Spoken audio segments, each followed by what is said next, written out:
So, Sheikh, I heard that there's difference in opinion about praying and stolen land.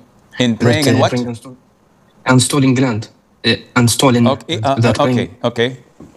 But I live in colonized country.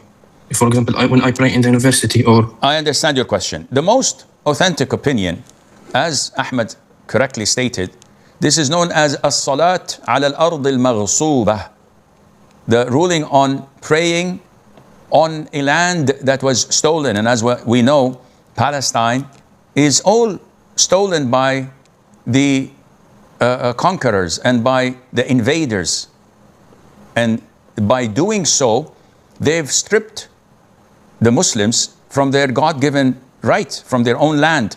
They kicked them out of their homes and of their lands, stripped them from their rights of their farms, and built their settlements unjustly under the watchful eyes of the whole world, who is congratulating and celebrating such actions, though they claim that they're not. They are rewarding the invaders by financial aids, by weaponry, by political support, because they don't want them to go back to where they came from originally, from Europe and the US.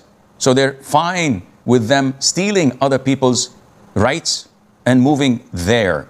Now, is the Islamic difference of opinion valid, as Ahmed said, which means that can I pray on such campuses if I'm studying in a university in one of these colonies, because we know that it is not theirs and they stole the land?